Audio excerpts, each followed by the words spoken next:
All right, so you want to use AI to find the business ideas? Let's dive right in.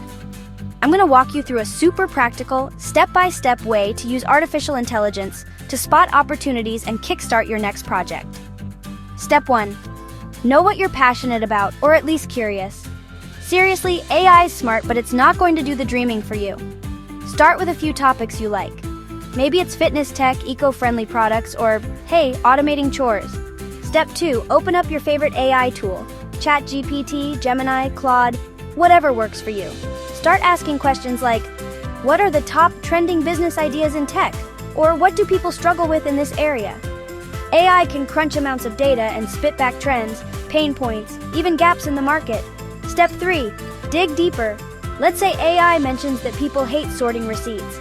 Ask it, how could this be automated? Or what AI tools exist for this already?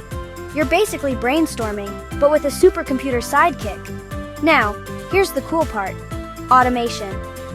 AI tools like Zapier, Make, or even custom bots can automate research for you. Set up alerts for new trends, gather data from forums or social media, or keep tabs on competitors. Suddenly, you're not just finding ideas, you're tracking what's in real time. Step 4. Validate. Don't just trust the AI's first answer. Take those ideas and ask the AI to check if there's a market for them. Try prompts like, how many people search for X each month? Or who's doing well in this space and why?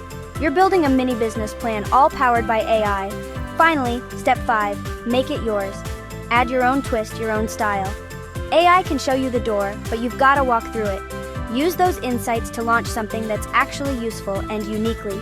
So, to wrap it up, use AI to brainstorm, dig deep, automate your research, validate your ideas, and then make them your own. The best business ideas aren't just about what's trending, they're about what you can bring to the table. Got questions? Drop them below. And if you want more tech tips just like this, make sure to hit that subscribe button.